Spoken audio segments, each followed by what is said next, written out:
শৰৎকালৰ ৰাত্ৰি অতি বিতোপন ৰাসক্ৰিয়া কৰি দেখি কৃষ্ণৰ ভৈলমন। ৰাজ্যৰ সৰ্বত্ৰে এতিয়া শ্ৰী শ্ৰী কৃষ্ণৰ ৰাসযাত্ৰা মহোৎসৱৰ ব্যাপক উৎসাহ উদ্দীপনা।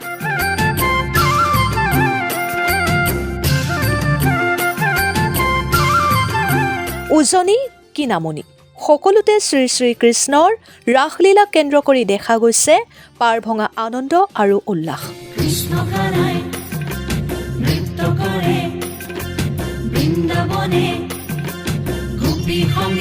এক প্ৰকাৰে এই পবিত্ৰ অনুষ্ঠানত বিধৌত হৈছে সমগ্ৰ ৰাজ্য।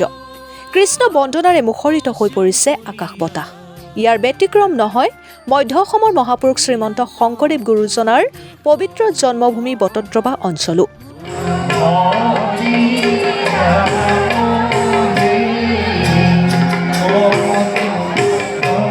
ৰাস উৎসৱক কেন্দ্ৰ কৰি গুৰুজনাৰ জন্মভূমিতো বিয়পি পৰিছে আনন্দ উৎসাহ। ইয়াৰ মাজতে ৰাস মহোৎসৱক কেন্দ্ৰ কৰি বটদ্ৰৱাত দেখা গ'ল হিন্দু মুছলমানৰ সম্প্ৰীতিৰ উৎকৃষ্ট নিদৰ্শন।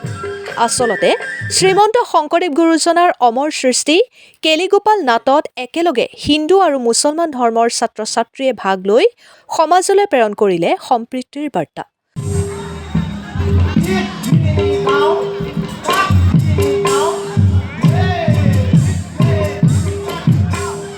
উল্লেখ্য যে ৰাস মহোৎসৱ উপলক্ষে বটদ্ৰৱা জাতীয় বিদ্যালয়ৰ বাকৰিত হিন্দু মুছলমান ধৰ্মাৱলম্বী ছাত্ৰ ছাত্ৰীসকলৰ দ্বাৰা পৰিৱেশন কৰা হয় কেলিগোপাল নাটখনি, য'ত জাতি ধৰ্ম নিৰ্বিশেষে অভিনয় কৰে সুগন্ধা গোস্বামী, দৰ্শনা বৰা, ফাৰিহা জামান, অম্লানজ্যোতি কলিতা, দীপিকা বৰুৱা, সুহানা আহমেদ আদিকে প্ৰমুখ্য কৰি শিক্ষানুষ্ঠানখনৰ একাংশ শিক্ষাৰ্থীয়ে। আনকি শিক্ষাৰ্থীসকলৰ নিপুণ আৰু সাৱলীল অভিনয়েৰে প্ৰদৰ্শিত কেলিগোপাল নাটখন উপভোগ কৰি দৰ্শকসকল মন্ত্ৰমুগ্ধ হৈ পৰে। যাক কেন্দ্ৰ কৰি শিক্ষানুষ্ঠানখনৰ চৌহদত এক উখল মাখল পৰিৱেশৰ সৃষ্টি হয়। নাটখনি প্ৰদৰ্শনৰ পূৰ্বে শিক্ষানুষ্ঠানখনৰ অধ্যক্ষ দিলীপ চন্দ্ৰ বৰাই আঁত ধৰা এক গাম্ভীৰ্যপূৰ্ণ অনুষ্ঠানত নাটৰ শুভাৰম্ভ কৰে নগাঁও জিলা জাতীয় বিদ্যালয়ৰ সমন্বয়ৰক্ষী সমিতিৰ সভাপতি সুনীল বৰাই। এই নাট্যানুষ্ঠানত ছাত্ৰ ছাত্ৰী, শিক্ষক শিক্ষয়িত্ৰী, অভিভাৱক, অতিথিসহ সহস্ৰাধিক লোক উপস্থিত থাকি নাটখন উপভোগ কৰে। জাতীয় বিদ্যালয় বটদ্ৰৱাৰ উদ্যোগত সমন্বয়ৰ ক্ষেত্ৰ হিচাপে আমি পৰিগণিত কৰি ইয়াতে শ্ৰীকৃষ্ণৰ ৰাসলীলা অনুষ্ঠানটি উদযাপন কৰিবৰ কাৰণে আগবাঢ়িছোঁ।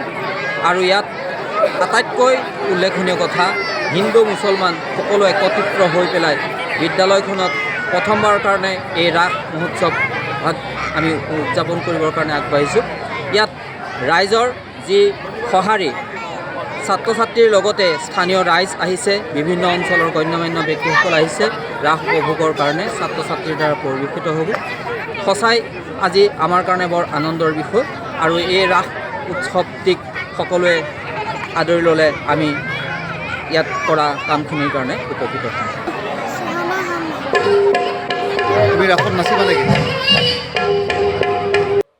নগাঁৱৰ পৰা জয়ন্ত মুদৰ ৰিপৰ্ট, পি নিউজ অসম।